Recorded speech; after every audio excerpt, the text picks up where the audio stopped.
She raised the riding crop a second time, and every person in that ballroom stood there and let her do it. Not one of them moved. Not one of them spoke. These were people with private jets and charitable foundations with their names on the plaques, people who gave speeches about dignity and justice, and not a single one of them raised a hand or opened their mouth while a woman in a maid's uniform stood there absorbing a blow she never deserved. That moment, that particular silence, is where this story really begins. Because the woman holding that crop wasn't angry. She was enjoying herself. And the woman absorbing it? She was already thinking about somebody else. If that had been you standing there, what would you have done? Before we go any further, if you're new here, please subscribe and hit that notification bell so you never miss a story. Stories like this one don't come around often, and I don't want you to lose the thread. Drop a like and leave a comment telling me what city or country you're watching from right now. I genuinely want to see how far this story travels. Now, let's go back to the night everything changed. The evening had been running smoothly for exactly the wrong reasons. When everything looks perfect on the surface of a wealthy house, it usually means somebody invisible is working twice as hard underneath it. That night at Vanderholt Estate, that somebody was Amara Whitfield. She had been on her feet since 5 in the morning. Not because anyone asked her to come in that early. Nobody did. She came in early because she'd noticed the day before that the floral arrangements for the East Wing weren't going to hold through the evening without water, and the woman who usually handled that detail had called in sick. Amara had taken care of it before the sun finished rising, and then she'd kept going through the rest of the prep work because that was simply who she was. She didn't make a point of it. She didn't mention it to anyone. She just did it. By the time the guests began arriving in their town cars and limousines, Amara had already been invisible for 12 hours. She was 28 years old. She had a degree she rarely mentioned, a laugh she kept mostly for the kitchen staff, and a way of walking through a crowded room that managed to be both completely present and entirely unobtrusive. She wasn't trying to disappear. She just understood that in spaces like this one, people like her were expected to function like furniture. Present, useful, silent, seen only when something went wrong. So she carried her silver tray through the ballroom that evening and did what she always did. She read the room. She noticed which guests were running low on champagne before they had to ask. She caught the eye of a nervous server near the east corridor and gave him a small nod that said, "Slow down, you're fine." She repositioned herself 3 separate times to stay out of the path of a photographer who kept backing up without looking where he was going. None of it was in her job description. None of it was noticed by anyone with a name tag or a title. The ballroom itself was the kind of room that made people feel important just by standing inside it. Crystal chandeliers. Marble floors polished to a mirror shine. The kind of wealth that doesn't announce itself with logos. It announces itself with silence, with the weight of everything that doesn't need to be explained. The Vanderholt name had been attached to this city for 3 generations, and the estate wore that history the way certain old men wear their scars. Quietly, confidently, with no particular interest in your opinion about it.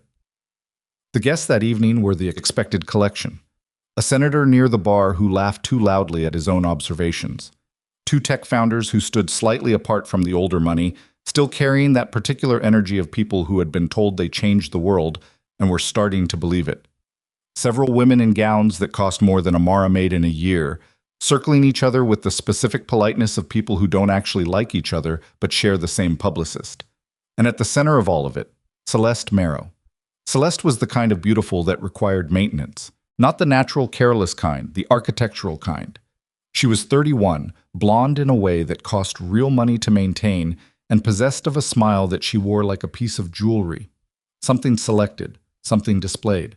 She was engaged to Damon Vanderholt, which in certain circles made her practically royalty, and she carried that status the way some people carry a gun. Not always visible, but you always knew it was there. She had been holding court near the main staircase for most of the evening, accepting compliments with the practiced grace of someone who had been accepting compliments for decades. She was very good at it. She was very good at most of the performances required of her position. What she was not good at, what she had never particularly tried to be good at, was seeing the people around her who weren't there to impress her. Amara had navigated around Celeste 3 times that evening without incident. She was good at that particular navigation. Most experienced domestic workers develop an almost physical sense for the geography of difficult personalities in a room, where they're standing, which direction they're facing, whether the glass in their hand is their first or their fourth. Amara had that sense. She developed it young and kept it sharp. The incident that changed everything started with a child and a bowl of soup. The catering company had brought in extra help for the evening, and one of those extra helpers was a boy named Marcus. He was maybe 16, long-limbed and still growing into his coordination, and he had been doing reasonably well for most of the night until the moment he wasn't. I was carrying a large bowl of bisque, steaming, expensive, completely unsuitable for carrying at speed, across the far end of the ballroom when his foot hit a slight rise in the floor seam near the service entrance. It was the kind of thing you'd only notice if you'd crossed that stretch of floor 1,000 times. Marcus had crossed it exactly twice. He went forward. The bowl went with him.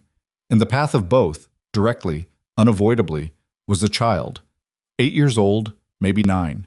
The son of someone important, standing just slightly away from his mother's attention, the way children always manage to do in the exact worst moments. He was looking at something on the other side of the room. He didn't see Marcus coming. He didn't see anything. Amara was 12 feet away. Later, she would not be able to explain precisely what happened in the next 2 seconds. She didn't think through it. There was no decision. Her body simply moved, cutting through the gap between two guests, arm already extending, and she was there before Marcus had finished falling. She caught the bowl. Not cleanly. Her palm caught the rim and the liquid sloshed hard. But she redirected enough of it that what hit anything was a controlled spill rather than a full catastrophe. The boy was unharmed. He didn't even get wet. He looked up at Amara with wide eyes, and she looked back at him with the particular expression of someone who is silently performing damage assessment while presenting a calm exterior. "Are you okay?" she said.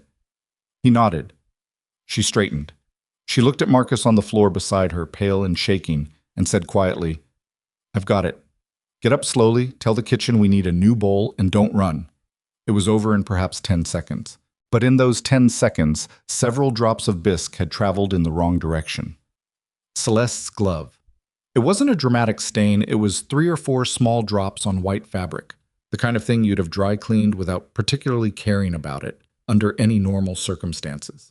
Under circumstances where the person holding the glove was a reasonable human being who had just watched someone prevent a child from being scalded. Celeste looked at her glove. She looked at Amara. And something moved behind her eyes that had nothing to do with bisque. Amara recognized it immediately. She'd seen that look before, in smaller versions, from smaller people. The sudden recognition of an opportunity. Not to address a problem, but to exercise something. Power, maybe. Or the particular pleasure some people take in reminding certain other people of their place. "I'll get that cleaned immediately," Amara said, keeping her voice level. "I apologize for—" "You apologize." Celeste said it the way you'd repeat something you'd heard in a foreign language and weren't sure you'd processed correctly. Flat, considering. "Yes, you will." The tone made the nearest guests turn their heads. Not dramatically, just enough to catch the shift in the air. A few people nearby registered that something was happening without being entirely sure what. Celeste turned and walked toward the decorative wall near the main corridor. Amara watched her go with a particular stillness, not frozen, exactly. More like the stillness of someone who is running rapid calculations. There was an antique display mounted near the base of the grand staircase. Hunting artifacts, mostly. The kind of inherited items that wealthy families display because they came with the house and nobody thought to remove them. Celeste reached up without hesitation and lifted a riding crop from the display as though she'd known exactly where it was. She turned back around. The ballroom had gone quiet by degrees. Not all at once, conversations didn't stop like a switch, but awareness spread through the room the way cold spreads through water. People turned, people stilled. People, 200 and some of the most influential individuals in the city, watched Celeste Marrow walk back across that marble floor with a riding crop in her hand, and not one of them said a word. The first strike caught Amara across the left shoulder. The sound was wrong, too sharp, too personal for a room full of crystal and string music. Amara's body absorbed it without going down, and her jaw set in a way that might have looked like composure to someone who wasn't paying attention. But it wasn't composure. It was something older and colder than composure. It was the expression of a person who has survived things by refusing to hand the moment to whoever is trying to take it from her. She didn't cry out, she didn't stumble, she stood. Celeste raised the crop again. Amara had time to think one full thought. Marcus is still watching. She didn't look away from Celeste. She didn't move. And she understood, with a clarity that came from somewhere deep and exhausted, that however this ended, she was not going to give this room the version of her they might be expecting. She was not going to beg. She was not going to collapse. She was 28 years old and she had been through harder things than a woman with perfect hair and a borrowed weapon. And she was not going to forget that just because 200 people were watching. Celeste's arm came down. A hand stopped it. Not gently. Not the hand of someone intervening diplomatically. The grip was immediate and absolute. The kind of grip that doesn't negotiate. Celeste's wrist stopped moving and stayed stopped, and the room, which had already been quiet, went completely silent. Damon Vanderholt was home. No one had heard a car. No one had heard the front door. He was simply there. 34 years old, in a dark overcoat that still carried the cold of outside, his hand around his fiancée's wrist, his face expressing nothing whatsoever. That blankness was the most frightening thing in the room. Anger would have been easier to read. This was something else. This was a man taking a very careful measure of a situation. He held Celeste's wrist for 2 full seconds. Then he released it. He looked at Amara. Really looked. The kind of attention that registers details. The mark on her shoulder where the uniform fabric had pulled. The stillness of her hands. The absolute absence of tears or performance. He looked at the guests nearest to him. Several of them found reasons to examine their shoes or their champagne or the middle distance. He looked at the crop in Celeste's hand. Then he looked at his fiancée, at the particular brightness in her eyes that people get when they've been doing something they enjoyed and have suddenly been interrupted. And something in his expression resolved. Celeste. His voice was entirely even. That was worse than if he'd raised it. Put that back where you found it. Damon, you don't understand what put it back. She did. But she held his eye while she did it, which told him something, and he filed that away. He turned back to Amara. She was still standing in exactly the same place she'd been standing when the crop came down. She had not moved to a corner. She had not pressed herself against a wall. She was standing in the middle of his ballroom in a marked uniform, carrying herself as though the marble floor was hers. He removed his jacket. It was a natural motion, unhurried, and placed it over her shoulders. The room seemed to exhale. This was the moment they'd been waiting for, the resolution, the powerful man restoring order. They were already composing their versions of the evening in their heads. And then Amara spoke. Please check the boy first. 4 words, quiet. Not staged for the room. If anything, they were the opposite of staged. They were addressed specifically to Damon, and they were entirely sincere, and they were the least theatrical thing anyone had said all evening. He stared at her. She held his gaze. Her eyes didn't ask him for anything. They didn't beg for recognition or sympathy or gratitude for what she'd just endured without falling. She was simply communicating a priority. The child. Make sure the child was fine. Damon turned his head and located the boy, standing near his mother now, looking confused but unharmed. He confirmed it. He turned back. Amara had already started carefully removing his jacket from her shoulders, holding it as though she intended to return it. Keep it, he said. I have another uniform. Not a rejection, just a fact. I'm still on shift. He watched her for a moment that lasted slightly longer than was entirely casual. Then he stepped aside, and Amara Whitfield walked through the silent ballroom and went back to work. Nobody spoke for several seconds. Then conversations resumed, as they always do, because wealthy people at parties are very practiced at resuming. But something had changed in the air, not dramatically, not in any way that any of them would have specifically named, but they all felt it. Something had happened in that room that most of them were not quite sure how to categorize. A woman they had spent the entire evening not seeing had briefly and completely occupied the center of it, not because of what was done to her, because of who she was when it was done. In the kitchen, Amara set the jacket carefully on the counter and told Marcus he did good by getting up quickly. He looked at her like she'd lost her mind. She told him the bisque on the stove needed to be replaced within the next 6 minutes and asked, could he manage that? He said yes. She said, "Then let's go." And that was that. Upstairs, Damon Vanderholt poured himself a drink he didn't touch and stood at the window above the garden and thought about what he had just witnessed. Not the crop. Not Celeste. He would deal with Celeste, and that would be its own particular conversation. What he was thinking about was the 4 words. Please check the boy first. He'd been in rooms with CEOs, foreign ministers, prosecutors, criminals, soldiers, and priests. He had heard people perform courage and dignity in more variations than most people knew existed. He could not remember the last time he had seen either quality arrive without an audience. He stood there for a long time. Down in the kitchen, Amara repinned her hair, straightened someone else's collar without being asked, told a joke that made the pastry staff laugh despite themselves, and carried her tray back upstairs to serve dessert. She was tired in her bones. She had been tired in her bones for years. But she moved through that kitchen with the particular competence of someone who has decided that their circumstances do not get to define the quality of what they bring to the work. It was not a performance. It was not a philosophy. It was just how she'd been built, by things that happened long before that ballroom and that crop and that man at the window. What none of them knew yet, not Damon, not Celeste, not the 200 guests already revising the story for their dinner party retellings, was that the evening hadn't ended anything. It had started something, and not one of them, including Amara, was ready for where it was going to go. The kitchen smelled like burnt caramel and cold sweat, and neither of those things were going away anytime soon. Amara had known from the moment she came back downstairs that the evening wasn't finished with her.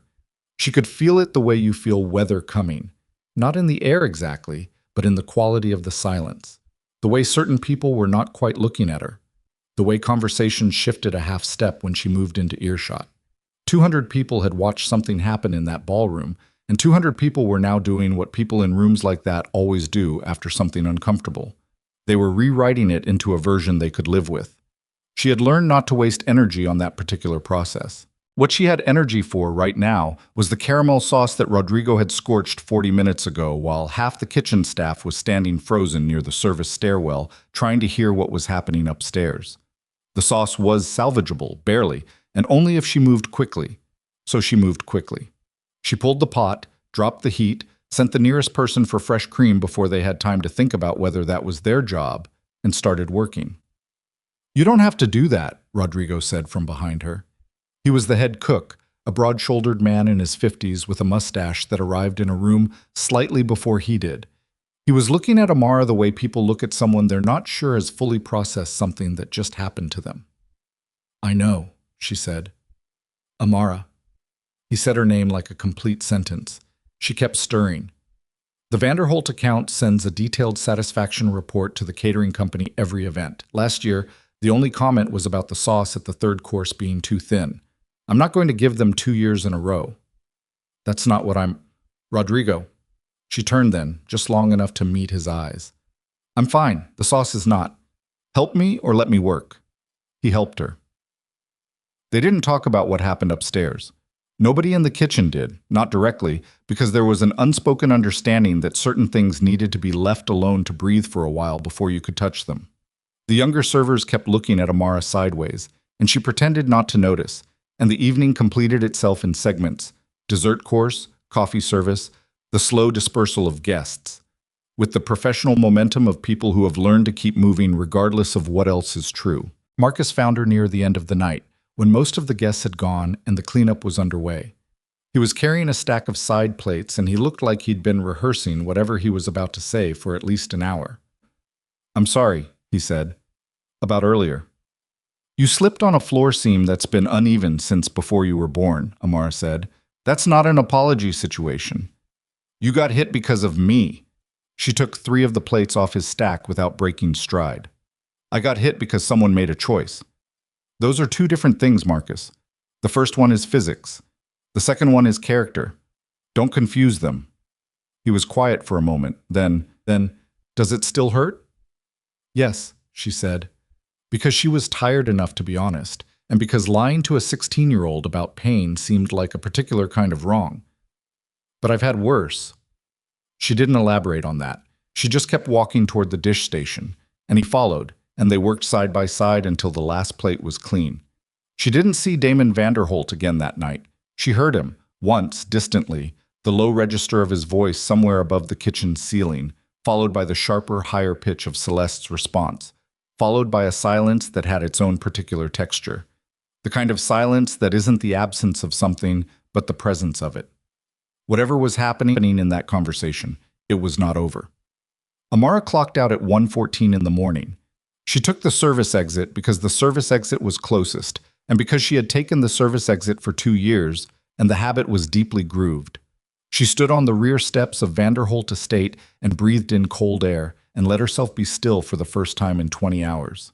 Her shoulder ached where the crop had landed.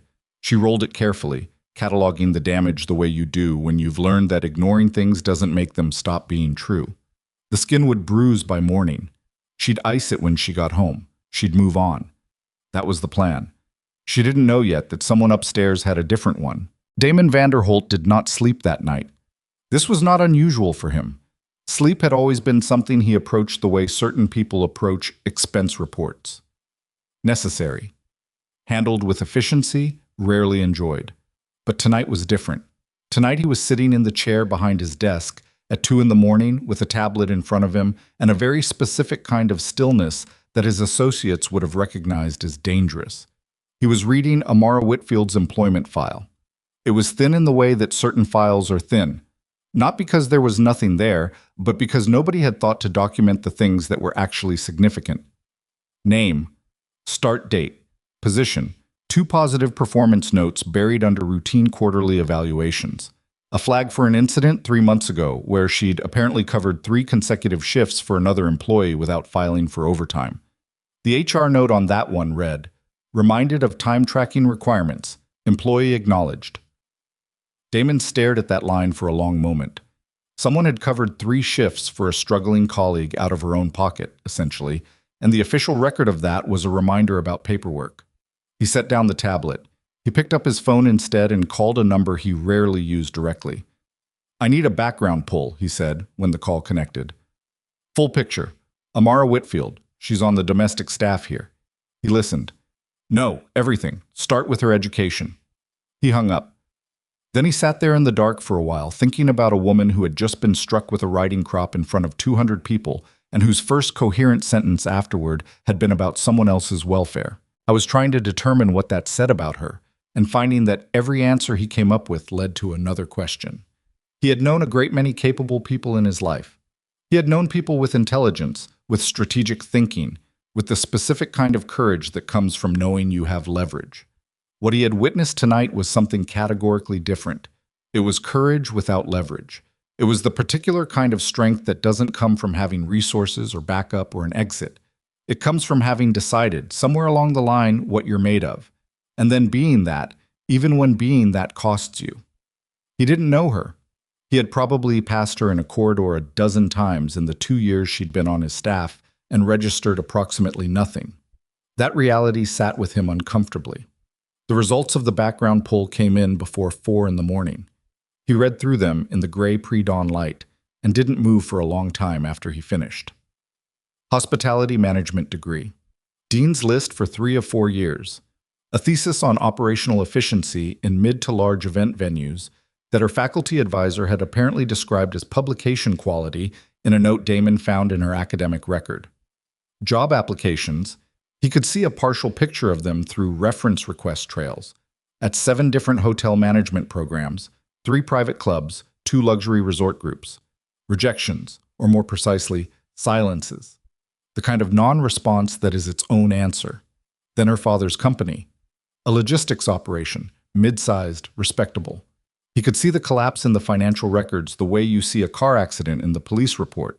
All the details present, all of them too late. The company had overextended on a contract that fell apart when the client restructured. 3 years of debt in 18 months. The family home. The savings.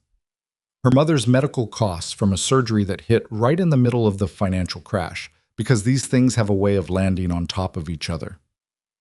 Amara had been 23 when it happened. She had withdrawn from a management training program 6 weeks before completion. She had started applying for anything she could find.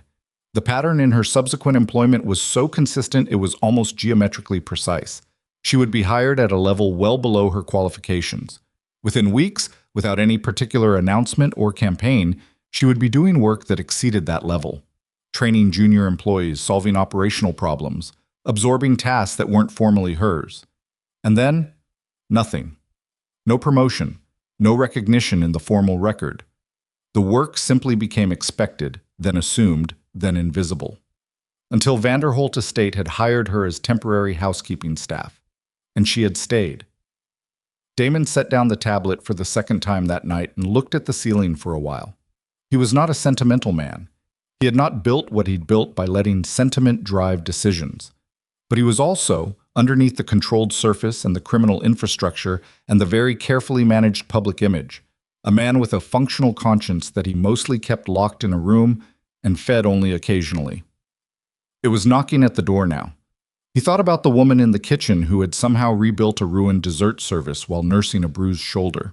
He thought about the kitchen staff turning toward her, not because she outranked them, but because she was the steadiest thing in the room. He thought about what that kind of trust takes to build, and how long it takes, and how invisible it is when it's happening. He thought about his estate and his foundation, and the hospitality division of that foundation that had been hemorrhaging staff for 2 years, because the people running it believed that authority was the same thing as respect. He made a decision. He was not entirely sure it was a good one.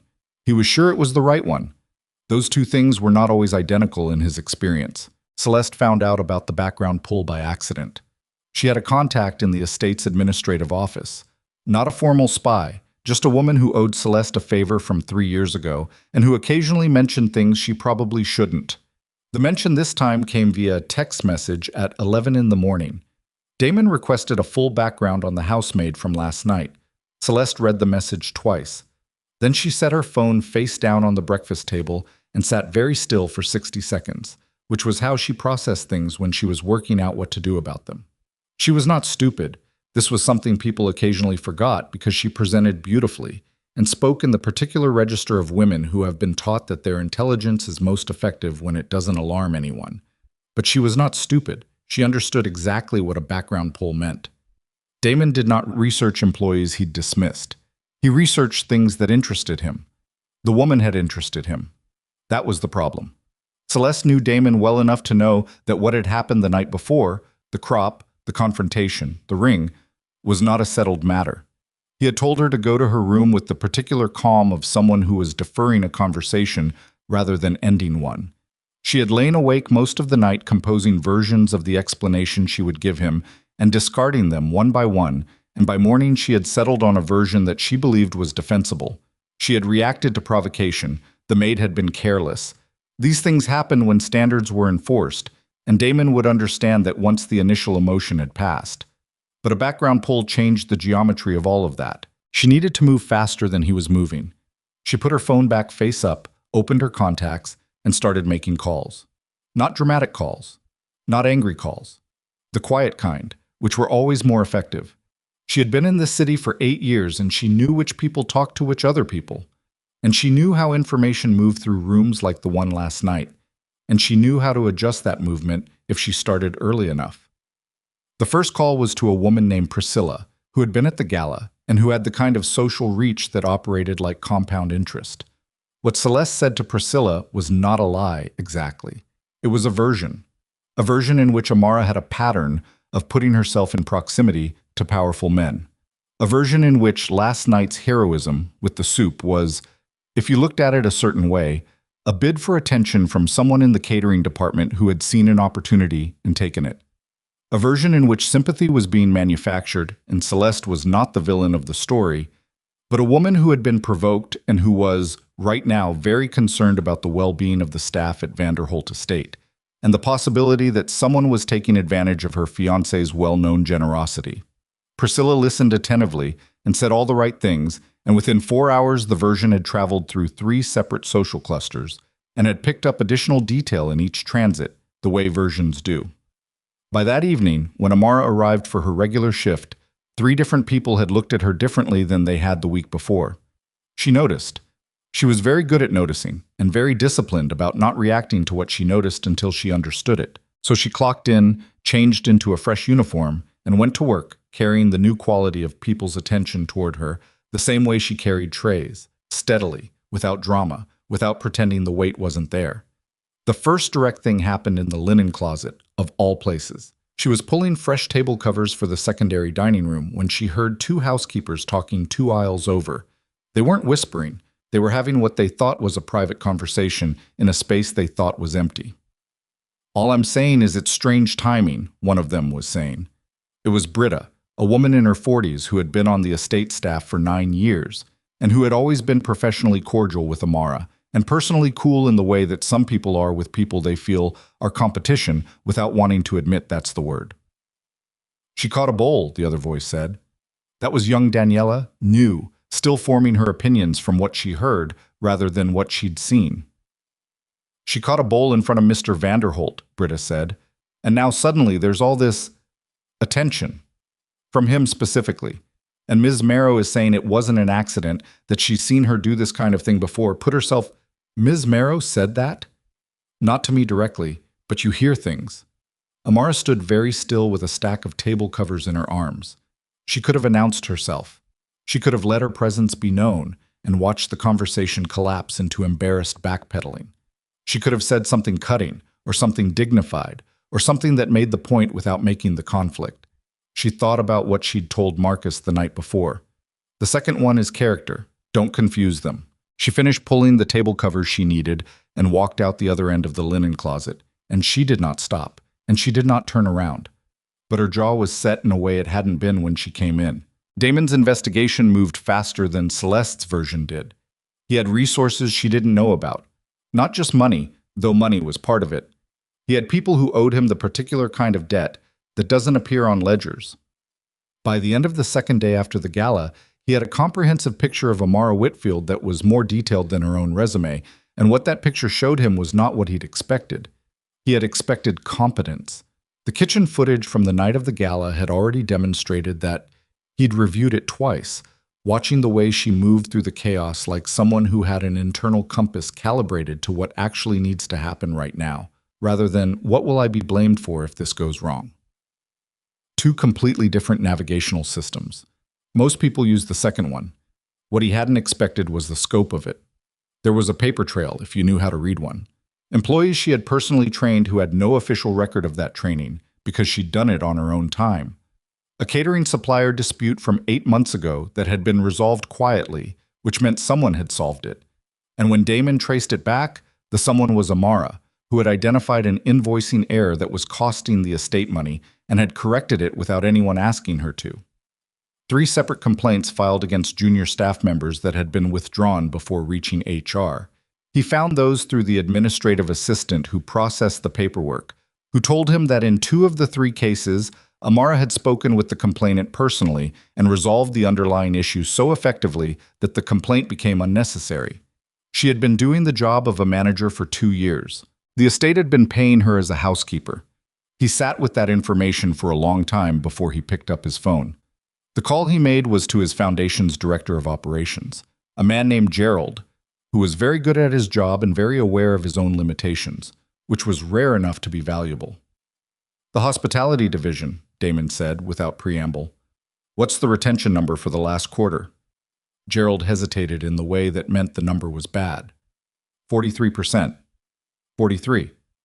"The issue is—" "I know what the issue is." He did. He'd known for months.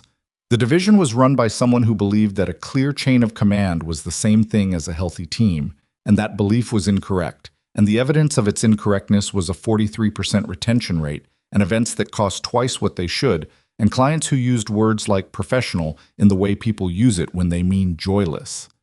"I'm going to need you to clear the director position." Another pause, this one longer. "Clear it. The current director will move to a consulting role. We'll make it dignified." "Damon?" "Gerald." "Understood," Gerald said. "Do you have someone in mind?" Damon looked out the window at the estate grounds. He could see, distantly, a figure moving between the east wing entrance and the storage building, walking briskly, carrying something, already doing 3 things at once. "I'm working on it," he said. He ended the call.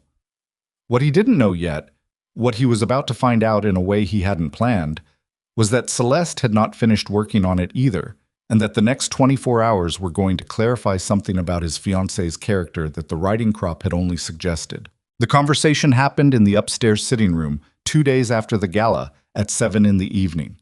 Celeste had chosen the timing deliberately. She'd had Damon to herself for 30 minutes.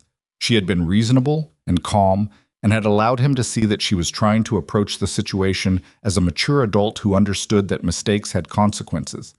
She was very good at this mode. She'd deployed it successfully in the past. "I want to understand something," Damon said. He was standing at the window. He hadn't sat down since she began. "Walk me through the moment you picked up the crop." Again. She felt the word land somewhere in her chest. Not because it was loud. It wasn't. But because it had a particular quality she recognized. He wasn't arguing. He was collecting information. That was worse. "The girl caused damage," Celeste said carefully. "She was careless, and she caused damage, and nobody was holding her accountable." "Nobody was holding her accountable," Damon repeated, "for catching a bowl that was about to hit a child. For spilling on me, for Celeste." His voice didn't rise. It went the other direction, quieter and harder, which with him was the same thing as other men shouting. "I've seen the footage." She went very still. "All of it," he said, "including the 40 seconds before you went to the wall display." The footage. She had assumed, she had told herself, that the gala cameras were positioned for the perimeter and the entrances, not the interior social spaces. It was a reasonable assumption. It was wrong. "You crossed the room," he said. "The soup incident was over. The child was with his mother. You crossed the room, took the crop down, and walked back."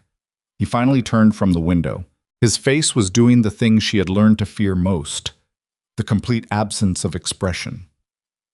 "That wasn't a reaction, Celeste. You made a decision." "I was angry." "You were calculating." He said it with the particular flatness of someone who has spent years recognizing that quality and is not impressed by it. "There's a difference." She felt the first real splinter of fear work its way through the composed surface she'd been maintaining. She had been prepared for anger. She had been prepared for disappointment or hurt, or even the cold pragmatism of a man renegotiating terms. She had not been prepared for him to be this precise. "She's a housemaid," Celeste said. "She spilled on me. I reacted. It was... Rodrigo tells me she rebuilt the entire dessert service last night, with a bruised shoulder." He let that sit. "She asked you to check on the child." "Not me. She looked at me and asked about the boy who wasn't even involved." "What are you..." Celeste stopped, then started again. "Are you seriously comparing me to a maid right now? Is that what this conversation is?" "I'm trying to understand who you are," he said, "and I'm finding out." It was the quietest thing he'd said, and it hit the hardest. Celeste looked at him across the sitting room and saw, with a clarity that she would not have welcomed under any circumstances, that this conversation was not going the direction she had planned. "This isn't about her," Celeste said. "This is about us, about our future, about the fact that you are about to throw away something real because of a woman you didn't even know existed 48 hours ago." "I'm not throwing anything away," Damon said. "I'm looking at what's actually there." "And what is that supposed to mean?"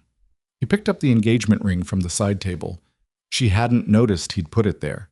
He turned it once in his fingers, and the light caught it, and he set it back down. "It means," he said, "that I need some time to think, and that you should probably stay with your sister for a few days." The silence that followed had a very specific shape.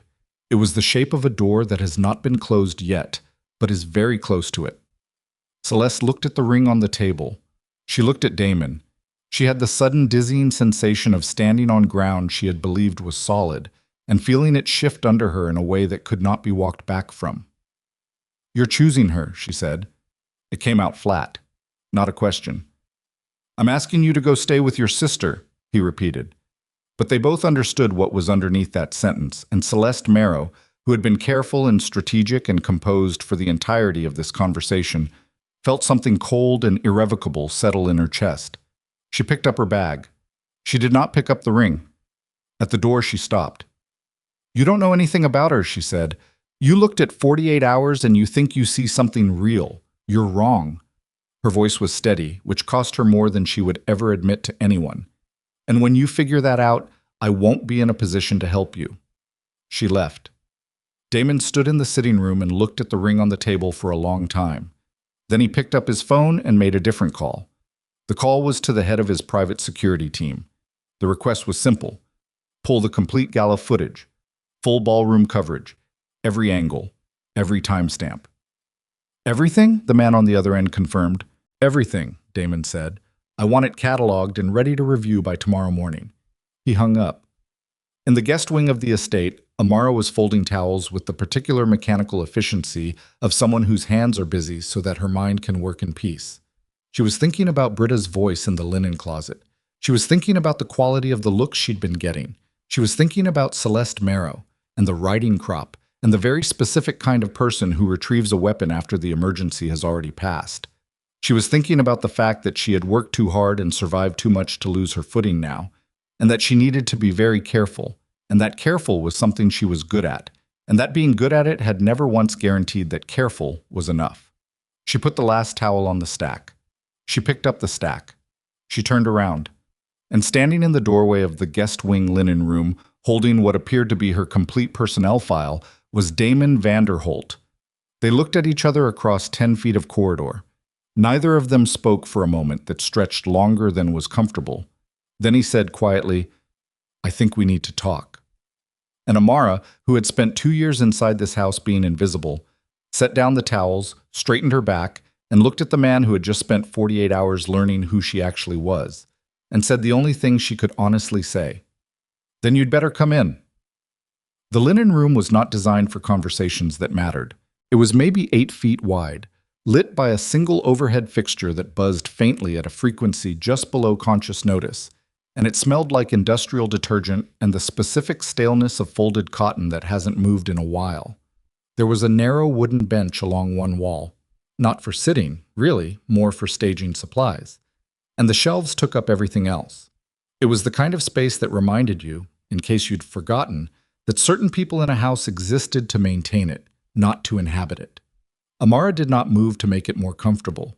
She did not offer him the bench or position herself differently or do any of the 100 small accommodating adjustments she had spent years making automatically in the presence of people who owned things. She stood where she was, hands loose at her sides, and looked at Damon Vanderholt with the particular expression of someone who has decided that they are done performing neutrality. He came in. He did not close the door completely, left it 2 inches open, which she registered and respected without commenting on it. He was still holding the personnel file. It was thinner than it should have been for someone who'd been doing the work she'd been doing, and she knew that, and she wondered if he knew that, and then she stopped wondering because he was already talking. You graduated with a 3.87, he said. It wasn't a question. It wasn't small talk. It was the first piece of evidence in what she was already understanding was going to be a kind of trial. Hospitality management. Your thesis advisor recommended you for a graduate fellowship. I didn't take it. I know why you didn't take it. He opened the file and turned it toward her, and she saw her own academic record in his hands, and something moved in her chest that she kept very carefully off her face. Your father's company collapsed while you were finishing your final semester. That's in the file? The financial records are public. I filled in the rest. He closed the file, set it on the bench beside him. You withdrew from a management training program 6 weeks before completion. 7 weeks, she said. Not that it matters. It matters. It matters to you right now, she said, because you're building a case for something. I don't know what yet. She met his eyes steadily. What do you want, Mr. Vanderholt? He looked at her for a moment in a way that wasn't uncomfortable but was very direct. I want to know why you're still here, on my domestic staff, 2 years in. Because your estate hired me and I needed the work. You had other options. I had other applications, she said. Those are different things. He absorbed that. She watched him absorb it, the slight adjustment around his jaw, the recalibration. He was fast. She'd give him that. Most people needed longer to catch the distinction between what was offered and what was available. 7 rejections in 18 months, he said. From management-level positions you were qualified for. She felt the familiar old tightness move through her chest and let it pass without touching her voice. You got into the job application records. I have resources. Apparently, she kept her tone factual, not hostile. Yes, 7 rejections. 3 of them never responded at all, which is its own kind of answer. You think they rejected you because of how you look. It wasn't phrased as a question, but it deserved a real answer, so she gave it one. I think some of them made their assessment before the interview began. I think others got to the interview and made it there. I think a few of them genuinely went through the process and decided I didn't have enough recent management level experience. She paused. And I think experience is a thing people use to describe a door that's already closed. He was quiet. I'm not bitter about it, she said, which was not entirely true but was true enough. I'm realistic. I understood my options and I took the best available one. I've been here 2 years. I do my job. You do considerably more than your job. I do what needs doing. The catering supplier invoice 8 months ago. She blinked, just once, involuntarily. That's in the file? No, I found it separately. His voice carried no particular emphasis, just information. The administrative team had flagged it as a vendor discrepancy and tabled it for the quarterly review. You identified it as a billing error, contacted the supplier directly, and resolved it. The estate recovered $4,000. The error was obvious if you looked at the line items. Nobody was looking at the line items. That's not your department. No, she said. It wasn't. 3 complaint withdrawals in the last year. HR never formally investigated any of them. Those employees needed someone to talk to them, not a process to go through. You coached the junior servers before the Henderson event in March, unofficially. They were nervous and inexperienced, and the event was high visibility. It seemed like Amara. He said her name and she stopped. Not because he raised his voice. He didn't. But because there was a weight to it that cut through her habit of justifying herself preemptively. I'm not building a case against you. I'm trying to show you what I found. She looked at him. Why? Because, he said, and something in his voice shifted fractionally, not softer, but more direct, which with him seemed to be the same thing. I have a problem that you might be the solution to. And I wanted you to understand that I'm not offering you anything out of guilt about what happened at the gala. The air in the linen room changed texture. I don't want guilt, she said immediately. I don't want anyone's guilt. I know. That's why I'm telling you this isn't it.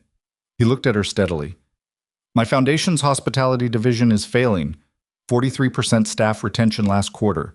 Events that run over budget and underperform. A team that has stopped trusting the people managing them. He paused. I need someone who knows how to build trust, not just authority. Amara was quiet. I watched you in that kitchen the night of the gala, he continued. 40 minutes after what happened in the ballroom, you were rebuilding a dessert service, and the entire kitchen staff was following your lead, not because you outranked them, because they trusted you. Another pause. I've been watching the wrong metrics in that division for 18 months. You're the metric I should have been watching. She sat down on the bench.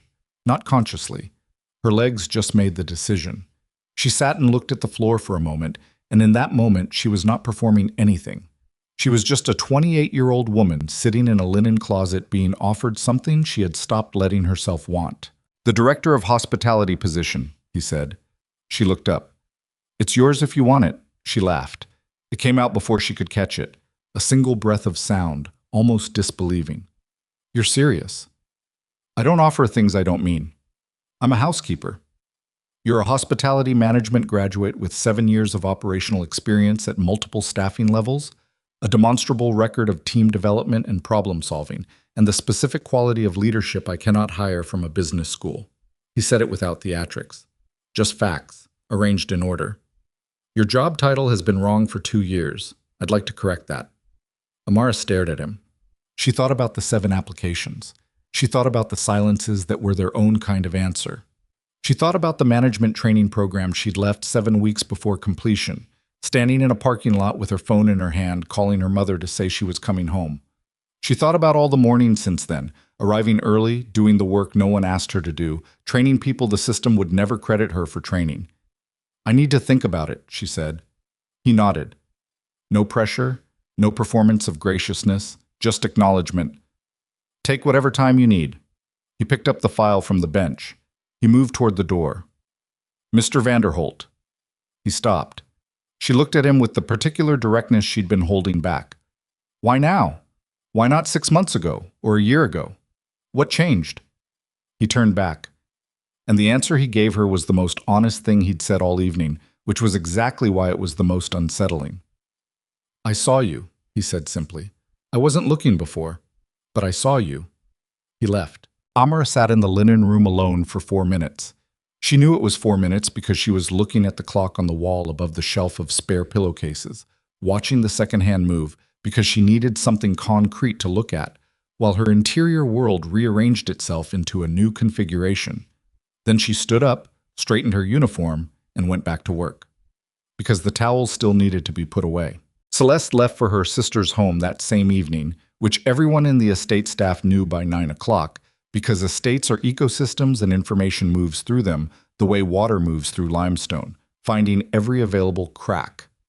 What the staff didn't know, and what Celeste was very careful to ensure they didn't know, was what she did during the 4 hours between leaving the sitting room and leaving the estate. She made phone calls.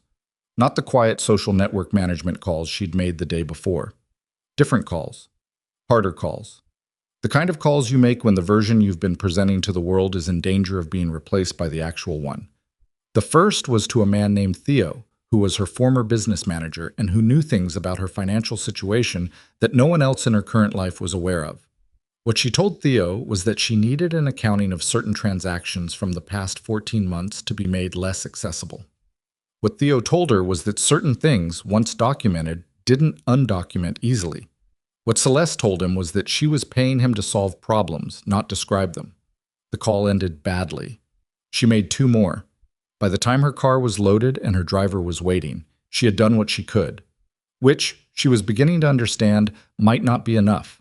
Because Damon had resources she'd been underestimating, and he was angry in the quiet way that was genuinely dangerous, and the riding crop, that particular moment of satisfaction that she had not been able to stop herself from taking, was on camera in a way she hadn't anticipated. She sat in the back of the car and watched Vanderholt Estate recede through the rear window. She told herself she would be back. She believed it, mostly. What she did not fully acknowledge was the thing sitting underneath that belief, the awareness, cold and specific, that she had miscalculated. Not just tactically, something deeper. She had looked at Amara Whitfield and seen an opportunity, and what she had actually been looking at was a mirror. And she did not like the reflection. She turned away from the rear window and looked at her phone and started planning. The footage review happened the morning after that conversation in the linen room. Damon had asked for it, cataloged and ready, and his security team had delivered. Every camera angle from the gala, time-stamped, organized by location. He sat in his office and went through it with his head of security, a taciturn man named Beale, who had worked for Damon for 11 years, and whose primary qualification was that he told you what he actually saw, not what he thought you wanted to hear. They watched the soup incident from 4 different angles. From the first angle, the wide ballroom shot, it looked like chaos. A boy stumbling, a tray falling, a crowd reaction, the kind of thing that got lost in the background noise of a gala.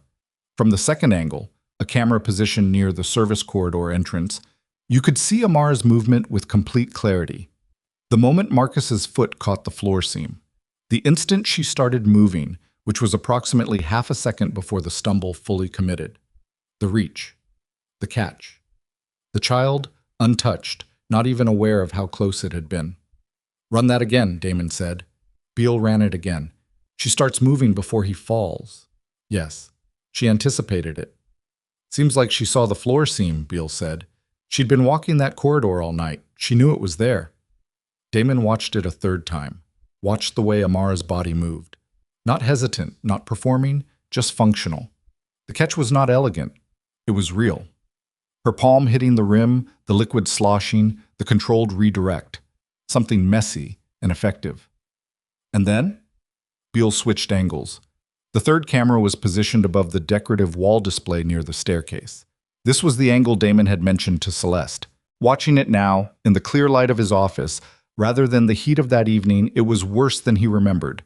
Celeste walking toward the display, lifting the crop with the casualness of someone picking up something they'd left there themselves. The unhurried quality of the walk back across the ballroom. The strike.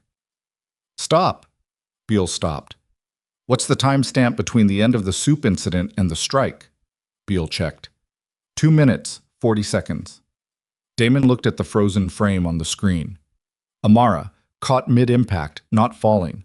Her body's refusal to fall was somehow the most devastating thing in the image. 2 minutes and 40 seconds after a child was no longer in any danger. Yes. He looked at Celeste's face in the frame, the specific quality of her expression. He had been with this woman for 3 years. He had believed he knew her. Looking at that expression now, not angry, not reactive, something more deliberate and private than either of those, he understood that what he had known was the version she presented, and that he had confused the version for the person. "Pull the financial records," he said. Beale looked at him. "Whose?" "Celeste's. Everything from the past 18 months. I want to know what she's been managing that she hasn't mentioned." Beale didn't ask questions. That was his value. He made a note and moved on. "And the gala guest list," Damon added. "Anyone who had a direct line of sight to the incident and chose not to intervene. I want to know who they are." "What are you going to do with that?" Damon looked at the frozen image on the screen for another moment. Then he said, "I'm going to invite them back." Amara took 3 days to think about the offer. She didn't tell anyone she was thinking about it. She went to work, she did her job, she navigated the new quality of people's attention, which had shifted again since Celeste's departure, more speculative now, less hostile, but still carrying the specific weight of a room full of people waiting to see which way something lands. She thought about it on the bus home the first night, watching the city move past the window. She thought about it during her lunch break the second day. Sitting alone in the staff room with a cup of coffee, she let go cold while her mind worked through the architecture of the thing. She thought about it while she was doing the dishes in her apartment that evening, which was where she did most of her real thinking, because her hands were busy and her mind could go wherever it needed. The case for yes was straightforward, and she could build it in her sleep. She was qualified. She was arguably overqualified for what she was currently doing. The position was real. She'd spent enough time in the estate's operational ecosystem to know that the foundation's hospitality division was genuinely struggling, and she could see exactly what the problems were, and had several ideas about how to begin addressing them. The offer was not charity. He had been precise and careful about that, and she believed him, because the alternative said that this was compensation for what Celeste had done, was the kind of offer that would have made her walk out of the room. The case against was older and quieter and harder to argue with because it lived somewhere below logic. It was the memory of the management training program parking lot, the phone call to her mother, the particular quality of hope that had been in her chest in the months before that, the specific shape of the future she'd been building toward, and then the specific shape of its absence afterward. She had rebuilt herself around a different future, a quieter one, more contained, one that didn't require her to want anything big enough to hurt when it didn't come. The offer required her to want something again, and wanting was dangerous in ways that having nothing to lose was not. On the third day, she went to the estate's administrative wing during her break and told the assistant at the front desk that she needed to schedule a meeting with Mr. Vanderholt. The assistant looked at her with the careful neutrality of someone who was aware that the situation around Amara Whitfield was complicated and had decided that the safest response was pure professionalism. "Of course, I'll check his calendar." "Afternoon, if possible," Amara said. "Today." The meeting was confirmed for 3 o'clock. She was 7 minutes early. She stood outside the office door and breathed for those 7 minutes. In through the nose, out through the mouth. Not to calm herself down. She wasn't panicking. To settle. To become the version of herself that didn't apologize for taking up space before she'd even opened her mouth. She knocked. "Come in." She came in. She sat down across from him without being asked to. She looked at him steadily. "Yes?" she said. He looked at her. "Yes." "To the position." "Yes." She let that sit for half a second. "But I need you to understand something first." "Tell me." "If I take this, I'm not going to transform myself to fit the environment.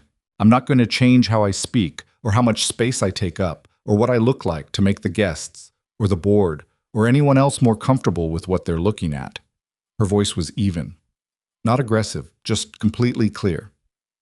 "I know exactly what people see when they walk into a room and see a big black woman who used to work the linen closets. I know what they decide before I open my mouth, and I'm not going to spend my energy trying to pre-correct that for them." Damon held her gaze. "I'm not asking you to. I know you're not asking me to. I'm telling you I won't do it even if someone else does. She sat forward slightly. Because if you hire me and then need me to be a different person for the job to work, then you've hired the wrong person, and we should both know that now. He was quiet for a moment, not uncomfortable quiet, the quiet of someone who is genuinely considering rather than composing a response. I hired you, he said finally, because of what you are, not in spite of it. That's not a speech. It's an operational reality. He looked at her steadily. The division doesn't need someone who looks like the guests expect a director to look. It needs someone the staff will actually follow. Those are different jobs. Yes, she said. They are. So we understand each other. We understand each other, she agreed. And that was the conversation that should have been the beginning. What neither of them knew was that 40 minutes before Amara knocked on Damon's office door, Celeste Marrow had walked back into Vanderholt Estate through the main entrance. Not the service entrance. The main entrance. With her key, which had not yet been deactivated because Damon had handled 100 things in the past 3 days, and that particular administrative detail had not risen to the top of the list. She had walked in with the specific composure of someone who has decided that composure is the most effective weapon available, and she had gone directly to the estate's network room, where the server for the security and camera system lived. She had her phone in her hand. She had a contact she'd called from the car on the way over, a man whose name she would never say aloud, and who she'd paid once, 3 years ago, to make a different problem disappear. She was in the network room for 11 minutes. 11 minutes. When she left, the gala footage archive still showed all camera angles, all timestamps. Everything appeared intact. Everything appeared exactly as it had been. But 3 specific files, the second camera angle showing Amara's anticipatory movement during the soup incident, the overhead angle of Celeste retrieving the crop, and the clearest direct footage of the strike itself, had been replaced with corrupted copies. Files that would open, that would load, that would appear to play, but that would produce only static and error codes when reviewed. She left the network room. She walked back through the main corridor. She passed Amara going the opposite direction toward the administrative wing, and they looked at each other across 8 feet of marble hallway. Neither of them spoke. Celeste's expression was the expression of someone who has just moved a piece on a board and is waiting to see if the other player notices. Amara's expression was the expression of someone who understands that something just happened. What? Celeste walked out the main door. Amara kept walking toward the office. She knocked. She went in. She said yes. They came to their understanding, and it was 36 hours later when Damon called Beale to prepare the gala footage for the board presentation he'd decided to arrange. The presentation that would show every guest who had stood silent exactly what they had stood silent for, that Beale came to him with his jaw set in a way that meant the news was not good. The key footage, Beale said. 3 files. What about them? They're corrupted. Damon went still. How? Someone accessed the network room. We have the door log. Beale set a printout on the desk. The key fob access code used was Ms. Marrow's. 40 minutes ago, before she left. Damon looked at the printout. He looked at it for a long time. The angles that are corrupted, he said, specifically. The one showing Ms. Whitfield moving before the fall, the overhead at the display wall, and the closest direct angle of the strike. He stood up from his desk. Not fast. Not the movement of someone reacting. The movement of someone who has just crossed a line in their own interior and is now on the other side of it, and is entirely clear about what that means. Can they be recovered? He said. I've got someone working on it, possibly. The corruption is specific. It looks like the original files were overwritten rather than deleted. If there are enough residual data fragments, maybe. Beale paused. Maybe. How long? Days, if it's possible at all. Damon walked to the window. Outside, the estate grounds were gray under a November sky. And somewhere in the city, Celeste Marrow was sitting in whatever position she'd calculated would be safest and waiting to see what happened next. The board presentation, he said. Without the footage. Without those 3 angles, you have the wide ballroom shot, Beale said, which shows chaos, which shows a tray falling and a crowd reacting, which shows, he paused, something happening to Ms. Whitfield, but not clearly, not in a way that tells the story you need it to tell. Damon turned back from the window. He thought about Amara in the office an hour ago, sitting straight-backed in the chair across from him, saying, "I'm not going to change how I speak or how much space I take up." The complete absence of performance in it. The particular kind of courage that was not the absence of fear, but the decision that the fear didn't get the room. He thought about a woman who'd been struck in front of 200 people and whose first sentence afterward was about a child. He thought about Celeste in that hallway, walking out the door with the expression of someone who had just played a card they'd been holding since before they walked in. Beale was watching him. "What do you want to do?" Beale said. Damon looked at him. "I want to know who else she called. In the 72 hours since she left." He kept his voice flat, controlled. The kind of controlled that isn't calm. It's the lid on something. "I want to know every call, every text, every contact, and I want to know who the man was in the network room because she did not do that alone." Already pulling it. "And I want Miss Whitfield told nothing yet." Beale raised an eyebrow. "Barely." "Why?" Damon sat back down at his desk. He folded his hands. He looked at the printout of the door log.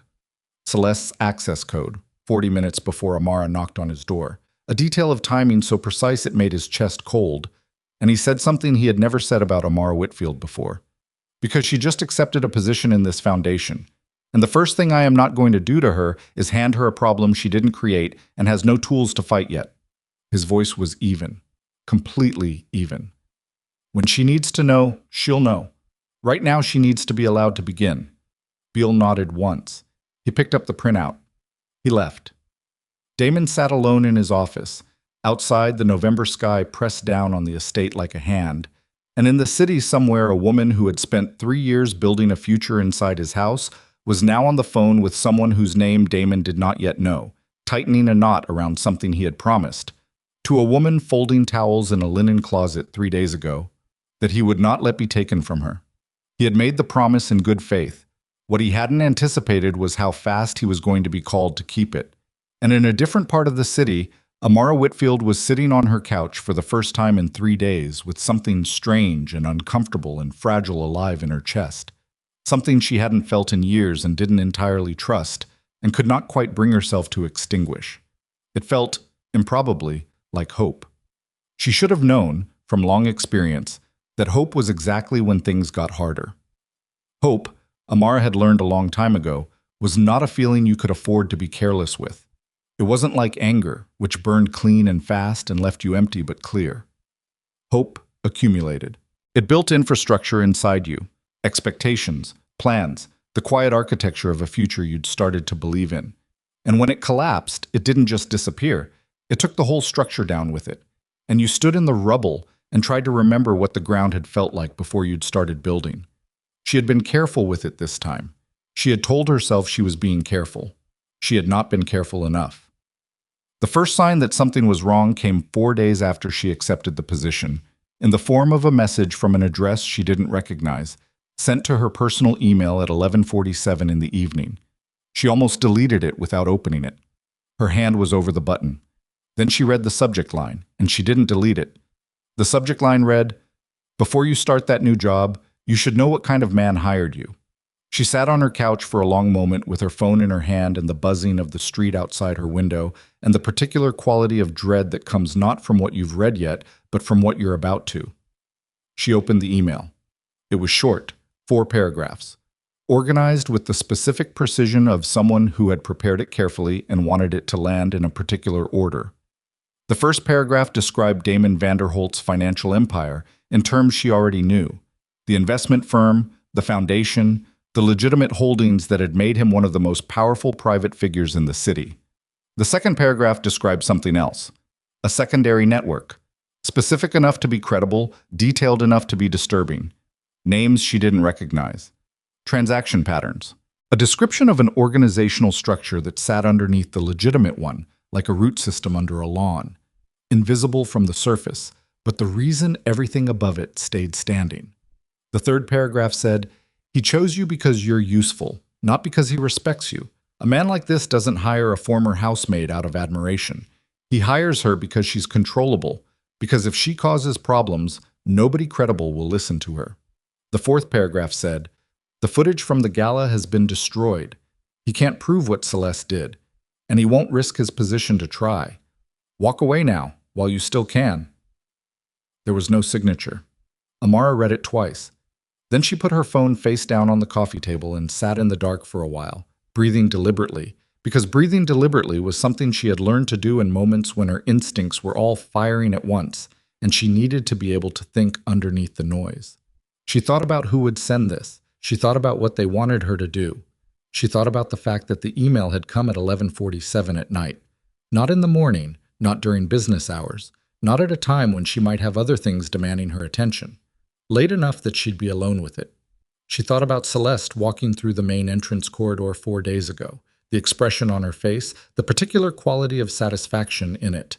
She picked up her phone. She put it back down. She picked it up again. She did not call Damon.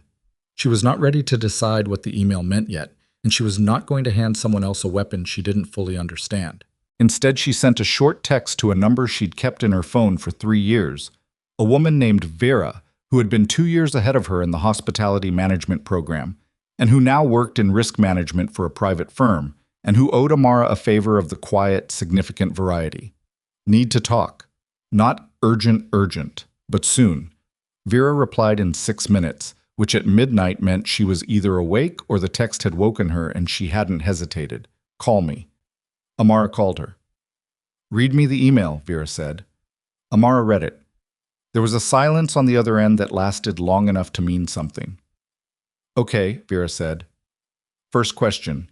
Is any of it verifiable? The first 2 paragraphs might be. I don't have the resources to check the specifics. Third paragraph is designed to destabilize you. I know. Fourth paragraph is the actual goal. They want you to quit. I know that too. Amara was quiet. What I don't know is whether the first 2 paragraphs are true. Another silence. Does it change what you do? Amara thought about that. Really thought about it, because it deserved a real answer. A man with a criminal infrastructure. A man who had placed his jacket over her shoulders in a ballroom. A man who had spent 3 days reviewing her personnel file and finding the invisible work, the uncredited training, the $4,000 invoice error nobody else had bothered to look at. A man who had said, I saw you in a way that had cost her 3 days of sleep because she didn't know what to do with being seen. I don't know yet, she said honestly. Then find out before you decide, Vera said.